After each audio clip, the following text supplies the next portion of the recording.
Kinetics के बारे में हम लोग पढ़ रहे थे और केमिकल काइनेटिक्स में जो हमारा टॉपिक चल रहा था वो था factor affecting to rate of reaction, और factor affecting to rate of reaction के बाद में आज हम पढ़ेंगे ऑर्डर ऑफ रिएक्शन के बारे में। और ऑर्डर ऑफ रिएक्शन जो है वो क्या होता है उसके बारे में बात करते हैं। देखिए, जब भी मैं कोई रिएक्शन लिखूंगा A plus B arrow product, जैसे मैंने ये लिखा है, ठीक है। तो जब इसका रेट लिखा जाएगा, रेट इज इक्वल टू के ए बी, ओके, ऐसे लिखेंगे। अब के ए बी जब लिखेंगे तो ए और बी की कोई ना कोई पावर आएगी एक्स वाई, क्लियर है। अगर मैं इस रिएक्शन को ऐसे लिखूं N1 N2, तो रेट ऐसे भी लिखा जा सकता है, रेट इज इक्वल टू ए की पावर N1 बी की पावर N2, क्लियर है। जो N1 और N2 है वो स्टोइकियोमेट्रिक कोफिशिएंट है या स्टोइकियोमेट्रिक वैल्यूज हैं, जबकि x और y जो है वो प्रैक्टिकली जो है ऑब्जर्व वैल्यू है, प्रैक्टिकली ऑब्जर्व है। x और y जो है N1 और N2 के साथ इक्वल हो सकते हैं, सेम हो सकते हैं और नहीं भी हो सकते, दोनों ही केसेस होते हैं। तो जो प्रैक्टिकल वैल्यू है, इस प्रैक्टिकल वैल्यू के सम को भी हम ऑर्डर ऑफ रिएक्शन कहते हैं, ऑर्डर ऑफ रिएक्शन, ठीक है। N1 और N2 का जो एडिशन होगा उसको नहीं कहेंगे, ठीक है, वो तो सिंपली इसको हम लॉ ऑफ एक्टिव मास कहते हैं, लॉ ऑफ एक्टिव मास, जो कि 11th के अंदर आता है।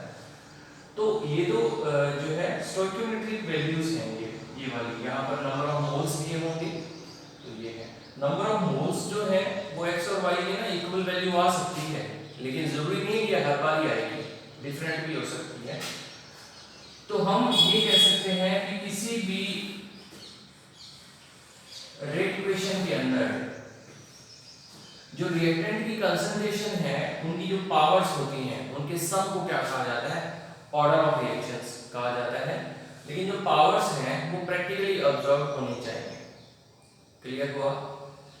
ये प्रैक्टिकली ऑब्जर्व पावर्स जो है अपने को पता कैसे चलता है, एक्चुअल में क्या होता है कि जब हम कोई भी रिएक्शन लिखते हैं तो मान लिया कि रिएक्शन दो स्टेप में हो रही है, दो स्टेप में हो रही है, एक रिएक्शन एक स्टेप जो है वो फास्ट है, एक स्लो है। रेट ऑफ रिएक्शन जो है वो स्लो स्टेप पे डिपेंड करेगा, स्लो स्टेप पे डिपेंड करेगा, तो इससे ये भी पता लग जाएगा कि कौन से रिएक्टेंट की कंसंट्रेशन पे वो डिपेंड कर रहा है और कौन से पे नहीं कर रहा। तो हम ये देखेंगे कि कौन से पे डिपेंड कर रहा है और कौन से पे नहीं कर रहा। जैसे मैंने इधर एग्जांपल लिखा, जैसे मैं ये लिख दूं कि AB0, तो इसका मतलब क्या हुआ, भी b की पावर तो 0 है, इसका मतलब ये हुआ कि रेट जो है ना वो b पे डिपेंड नहीं कर रहा, रेट जो है वो b पे डिपेंड नहीं कर रहा, वो a पे डिपेंड कर रहा है, क्योंकि b की का जो पावर तो 0 आ गई। ये 0 इस बात को इंडिकेट कर रहा है कि रेट ऑफ रिएक्शन के अंदर, रेट ऑफ रिएक्शन के डिटरमिनेशन में b का कोई रोल नहीं है, क्लियर हुई ना बात। अच्छा, अगर ऐसा होता कि इस पे कोई लगाता ही नहीं मैं, तो फिर a की पावर 1 और b की पावर भी 1 है, मतलब कुछ नहीं लिखा हुआ है, दैट मींस कि दोनों की पावर 1 1 है, तो फिर दोनों पे डिपेंड कर रहा है, समझ में आ गई ना बात। तो इस तरीके से इन दोनों की जो पावर्स होंगी ना, जो प्रैक्टिकली ऑब्जर्व पावर्स होंगी, उनके सम को क्या कहा जाता है, ऑर्डर ऑफ रिएक्शन कहा जाता है। या फिर हम ऐसे कह सकते हैं कि किस रिएक्टेंट पर रेट ऑफ रिएक्शन डिपेंड करता है, उसकी पावर जो है, उसका जो सम होगा वो क्या होगा, ऑर्डर ऑफ रिएक्शन होगा। 0 लगाया, इसका मतलब ये है कि इसकी पावर या इसकी कंसंट्रेशन पे डिपेंड ही नहीं कर रहा, इसका मतलब ये नहीं करेगा इस पे डिपेंड, a के ऊपर करेगा, तो लिख देंगे। तो इसको हम ऑर्डर ऑफ रिएक्शन कहते हैं, क्लियर है। एक और एग्जांपल देखो, जैसे मैंने ये लिखा A plus B plus C arrow product, ये लिखा। तो इसमें देखो रेट इज इक्वल टू के ए की पावर x b की पावर y c की पावर z। तो n इज इक्वल टू हो जाएगा x plus y plus z। ठीक है, order of reaction x plus y plus z, ये ऑर्डर ऑफ रिएक्शन हो जाएगा। क्लियर है? अगर यहाँ पर स्टोइकियोमेट्रिक वैल्यूज लिखी जाती हैं, इसकी कोई मोल्स लिखे जाते हैं, तो वो मोल्स भी यहाँ पावर में ही आते हैं, लेकिन जरूरी नहीं है कि उन पावर्स की वैल्यू x y z के इक्वल हो या ना हो। ठीक है, तो ऐसा हो भी सकता है और नहीं भी हो सकता। फाइनली मैं आपको ये बता देता हूँ कि ऑर्डर ऑफ रिएक्शन को कभी भी किसी रिएक्शन को देखकर नहीं बताया जा सकता। किसी रिएक्शन की ऑर्डर बताना है तो हम डायरेक्टली रिएक्शन को देखकर नहीं बता सकते, क्योंकि ऑर्डर ऑफ रिएक्शन एक प्रैक्टिकल वैल्यू है, थ्योरेटिकल वैल्यू नहीं है। तो उसको प्रैक्टिकली रिएक्शन को करके देखना पड़ेगा, फिर पता लगेगा इसकी कौन सी ऑर्डर है। अब हम कुछ एग्जांपल्स की बात कर रहे हैं कि ऑर्डर ऑफ रिएक्शन की कौन कौन से एग्जांपल्स हैं। तो देखो भाई, अगर मैं एग्जांपल की बात करूं तो सबसे पहले फर्स्ट ऑर्डर रिएक्शन के एग्जांपल लिख रहा हूं। अच्छा, ये सारे एग्जांपल जो है आपको याद करने पड़ेंगे, याद रखने पड़ेंगे, है ना। तो देखिए, सबसे पहला एग्जांपल फर्स्ट ऑर्डर का N2O4 का जो है थर्मल डिकम्पोजिशन। ठीक है, N2O4 का, तो N2O4 का थर्मल डिकम्पोजिशन जब हम करेंगे तो देखिए ये क्या बन जाएगा। N2O5 का थर्मल डिकम्पोजिशन हो जाएगा 2N2O5 4NO2 प्लस O2। ठीक है, तो ये थर्मल डिकम्पोजिशन है और ये फर्स्ट ऑर्डर रिएक्शन है। अब फर्स्ट ऑर्डर रिएक्शन कैसे है मैं बताता हूँ।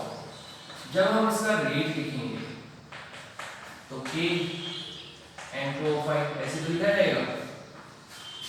ये वाली पावर कहाँ आनी चाहिए? यहाँ आनी चाहिए, लेकिन ये यहाँ नहीं आएगी, यहाँ सिर्फ 1 ही रहेगा और 1 का मतलब x इज इक्वल टू 1, तो ऑर्डर कौन सा हो जाएगा? फर्स्ट ऑर्डर हो जाएगा। मतलब कुछ नहीं लिखा हुआ है, इसका मतलब यहाँ पर 1 है। अब देखो कि भाई इसको देख के अगर आप आइडिया लगाते तो ये 2 जो है पावर में आ जाना चाहिए, उसके हिसाब से तो सेकंड ऑर्डर रिएक्शन हो जानी चाहिए।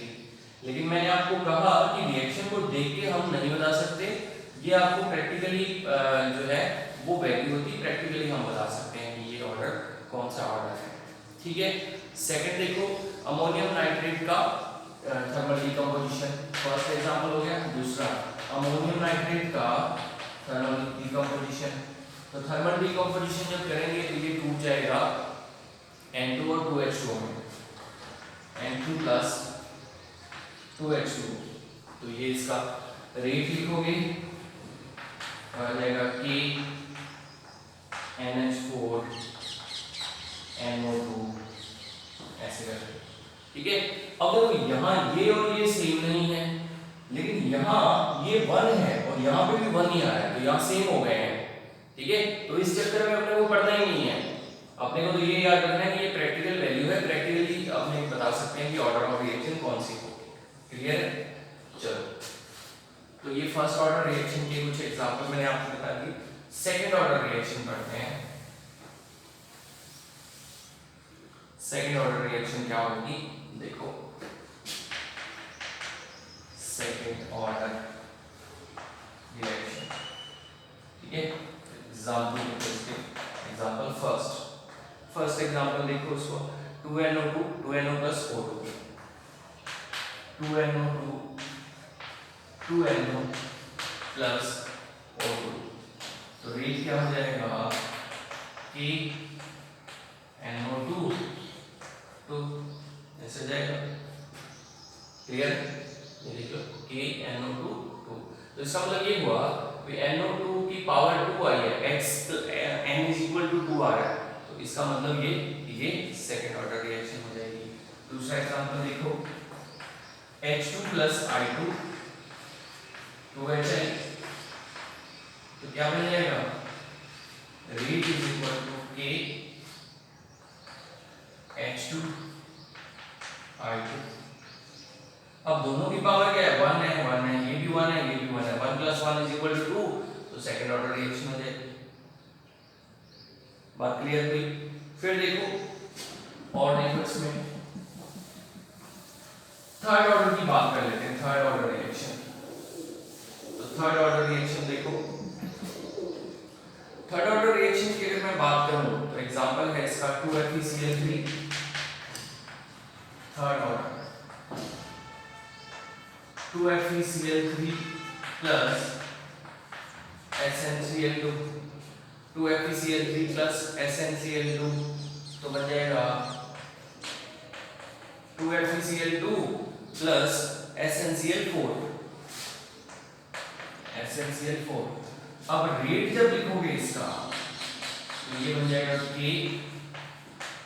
FeCl3 की पावर 2 SnCl2, तो 2 + 1 = 3, तो ये थर्ड ऑर्डर की रिएक्शन हो जाएगी।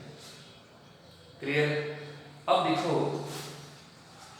अगर ये रिएक्शन थर्ड ऑर्डर की है तो इसका मतलब ये हुआ कि पावर जो है, जो कंसंट्रेशन की पावर है, वो जरूरी नहीं है कि वो होल नंबर में ही आए, ठीक है, वो फ्रैक्शनल नंबर में भी आ सकती हैं। तो फ्रैक्शनल नंबर अगर आएगा तो इसका मतलब ऑर्डर भी कौन सा हो जाएगा, फ्रैक्शनल ऑर्डर हो जाएगा, ठीक है।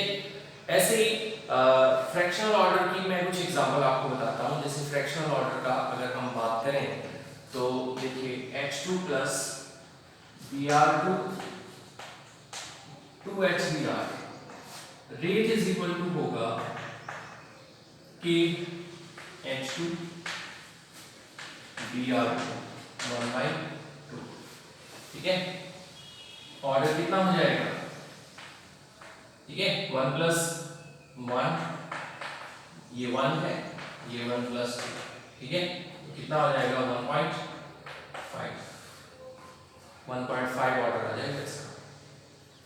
अब देखो ये वाला अपने को इसको देख के तो अपने बता ही नहीं सकते कि ये हाफ आएगा, रिएक्शन को देख के नहीं बता सकते, इसीलिए मैं बार बार कह रहा हूँ कि ऑर्डर ऑफ रिएक्शन को रिएक्शन देख के नहीं बताया जा सकता। क्लियर कोई बात? फिर उसके बाद में हम जीरो ऑर्डर रिएक्शन की बात करते हैं। ये आपके सिलेबस में है जीरो ऑर्डर रिएक्शन। तो जीरो ऑर्डर रिएक्शन का एग्जांपल देखो, अमोनिया का डिकम्पोजिशन, तो 2NH3 N2 + 3H2, तो ये बन गया रेट = K NH3 0, तो ये जीरो ऑर्डर रिएक्शन होगी।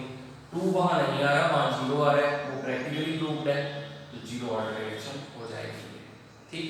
एक और भी एग्जांपल है H2 + Cl2 2HCl, ठीक है, ये लाइट की प्रेजेंस में रिएक्शन होती है, तो ये हो जाएगा रेट = K H2 की पावर 0 Cl2 की पावर 0, तो इसको भी, ये भी जीरो ऑर्डर रिएक्शन हो जाएगी, इसको भी अपने देख के नहीं बता सकते, ठीक है। तो इनको कैसे पता लगेगा, पता आपको ऐसे लगेगा कि आपको इनको याद कर लेना अच्छे से कि ये रिएक्शन ये है, ये, ठीक है। अब इसके बाद में जैसे कुछ क्वेश्चन आते हैं, वो क्वेश्चन बहुत ही इजी हैं। जैसे मैं इसमें एक क्वेश्चन बता देता हूँ आपको। कोई रिएक्शन दी हुई है जिसका रेट है रेट = दिया हुआ है K की पावर 1/2 और ये है 3/2, तो पूछ रहा है ऑर्डर बता दो कितना है ऑर्डर। तो ऑर्डर कितना आ जाएगा, जोड़ दो, x + y करोगे तो 1/2 + 3/2 करोगे तो ये कितना आ जाएगा 4/2 = 2 आ जाएगा। तो रिएक्शन कौन से ऑर्डर की हो जाएगी, सेकंड ऑर्डर की हो जाएगी। बात क्लियर हुई? फिर इसके बाद अब ये ऑर्डर ऑफ रिएक्शन हमने सीख लिया कि ऑर्डर ऑफ रिएक्शंस क्या होते हैं। रिएक्टेंट की कंसंट्रेशन जिनके ऊपर रेट डिपेंड करता है, उनकी पावर के सम को क्या कहा जाता है, ऑर्डर ऑफ रिएक्शन कहा जाता है, ठीक है। के की यूनिट का शायद मैंने कल आपको बता दिया था, यूनिट ऑफ के कैसे कैलकुलेट करते हैं, यूनिट ऑफ के, तो इसका फार्मूला बताया था हमने, mole litre inverse 1 minus n second inverse, ऐसे लिखा था। तो n यहाँ पर ऑर्डर ऑफ रिएक्शन है, ठीक। जिस भी ऑर्डर का आपको k की यूनिट निकालनी है, जिस भी ऑर्डर के लिए, उसके लिए आप n की जगह क्या रख दोगे, वो ऑर्डर रख दोगे, उससे क्या होगा, k की यूनिट आ जाएगी। जैसे देखो मैं एग्जांपल फर्स्ट ऑर्डर का लेता हूं, first order reaction, first order reaction की अगर मैं बात करूं तो ये आ जाएगा, देखो mole litre inverse 1 minus n, n की जगह फर्स्ट ऑर्डर तो 1 आ जाएगा, और ये सेकंड इनवर्स आ जाएगा, ये 0 हो जाएगा, देख लो है ना 0, तो ये पूरा का पूरा 1 हो जाएगा, और ऑर्डर इसका यूनिट क्या आ जाएगी, सेकंड इनवर्स आ जाएगी। तो ये आपको याद रखना है, ठीक है। ये इंपॉर्टेंट क्वेश्चन है, ये कल मैंने करवाया था लास्ट वीडियो में आपको, तो इसको भैया अच्छे से सीख लेना कि ऑर्डर, ये यूनिट ऑफ के जो है वो कैसे निकाला जाता है। अब ऑर्डर ऑफ रिएक्शन के बाद में हमारा नेक्स्ट टॉपिक जो है वो है मॉलिक्यूलैरिटी। मॉलिक्यूलैरिटी, मॉलिक्यूलैरिटी क्या होती है इसकी हम बात करते हैं। देखिए मॉलिक्यूलैरिटी एक्चुअल में क्या होता है कि the number of molecules which are take part in the chemical reactions are known as molecularity of reaction, ठीक है, सिंपल है। किसी भी रिएक्शन में कितने मॉलिक्यूल पार्टिसिपेट कर रहे हैं वो उसकी मॉलिक्यूलैरिटी होती है, क्लियर। जैसे एग्जांपल इसमें देखते हैं मॉलिक्यूलैरिटी के, ये बिल्कुल ही थ्योरेटिकल पॉइंट है मॉलिक्यूलैरिटी वाला, तो इसको अपन जस्ट देख के बता सकते हैं कि इस रिएक्शन की मॉलिक्यूलैरिटी कितनी है। तो यहाँ पर हम एक एग्जांपल ले लेते हैं, जैसे ये एग्जांपल लिया हमने NH4 NO2, तो ये बन जाएगा N2 प्लस 2H2O, ठीक है। अब इसको देखना है कि ये मॉलिक्यूल कितना है, 1 है ना, 1 मोल है, या फिर मैं ऐसे कह दूं कि 1 मॉलिक्यूल पार्टिसिपेट कर रहा है, तो इसकी मॉलिक्यूलैरिटी कितनी हो जाएगी, 1 हो जाएगी मॉलिक्यूलैरिटी, ठीक है। मॉलिक्यूलैरिटी 1 हो जाएगी, तो 1 होने की वजह से हम इसको कहेंगे यूनिमॉलिक्यूलर रिएक्शन, ठीक है। On the basis of molecularity this reaction is called unimolecular reaction. फिर देखो H2 प्लस I2 2HI, तो कौन सी हो जाएगी, मॉलिक्यूलैरिटी कितनी हो जाएगी, 2 हो जाएगी, बिकॉज़ 2 मॉलिक्यूल पार्टिसिपेट कर रहे हैं रिएक्शन में, तो बाइमॉलिक्यूलर हो जाएगी ये रिएक्शन। Reaction is known as bimolecular reaction. ऐसे ही कोई और रिएक्शन 2NO2 प्लस 2NO लिखो, 2NO प्लस O2, 2NO2 ये लिखा, तो अब इसमें कितने मॉलिक्यूल पार्टिसिपेट कर रहे हैं, 2 प्लस 1 यानी कि 3, तो ये इसकी मॉलिक्यूलैरिटी कितनी हो जाएगी, 3 हो जाएगी, और हम इसको ट्राइमॉलिक्यूलर रिएक्शन कहेंगे। क्लियर हुई ना बात। तो ऑर्डर ऑफ रिएक्शन और मॉलिक्यूलैरिटी में भी डिफरेंस का यहां से पता लग जाता है कि इस रिएक्शन को थ्योरेटिकली अगर अपन देखें तो मॉलिक्यूलैरिटी बता सकते हैं, या मैं ऐसे कह दूं कि मॉलिक्यूलैरिटी जो है वो थ्योरेटिकल वैल्यू है, और ऑर्डर ऑफ रिएक्शन जो है वो प्रैक्टिकल वैल्यू है, वो हम इनको देख के नहीं बता सकते कि वो क्या है, ठीक है, ऑर्डर ऑफ रिएक्शन के बारे में। ऐसे ही आपको इसके अंदर क्वेश्चन आता है कि इंपॉर्टेंट सा केमिकल काइनेटिक्स के अंदर कि differences between the molecularity and order of reaction क्या होगा, तो उसमें 3-4 डिफरेंसेस हैं, वो आपको लिखने हैं। जैसे पहला तो यही हो गया कि मॉलिक्यूलैरिटी जो है वो थ्योरेटिकल वैल्यू है, order of reaction practical value है। दूसरी बात ये हो जाएगी कि मॉलिक्यूलैरिटी जो है वो कभी भी फ्रैक्शन नंबर में नहीं आती, ये मॉलिक्यूल पूरे ही होंगे, कभी भी हाफ मॉलिक्यूल नहीं होगा, लेकिन ऑर्डर ऑफ रिएक्शन जो है वो फ्रैक्शन नंबर होती है। इसके अलावा हम ये बता सकते हैं कि मॉलिक्यूलैरिटी से किसी रिएक्शन के रेट का पता नहीं लगता कि वो किस पे डिपेंड कर रहा है, लेकिन ऑर्डर ऑफ रिएक्शन से किसी भी केमिकल रिएक्शन के रेट का पता लगता है कि वो कौन से रिएक्टेंट की कितनी कंसंट्रेशन पे डिपेंड कर रहा है। क्लियर है। तो ऐसे करके आपको अपनी बुक में से ये डिफरेंसेस जो है अपनी नोटबुक में नोट कर लेने हैं, और मॉलिक्यूलैरिटी और जो है ऑर्डर ऑफ रिएक्शन को आपको अच्छे से पढ़ लेना है, ठीक है। तो आज हम इतना ही पढ़ेंगे, कल के जो नेक्स्ट वीडियो के अंदर हम पढ़ेंगे इंटीग्रेटेड एक्सपेक्टेड रेट इक्वेशन क्या होती हैं, तो उनके बारे में हम सीखेंगे।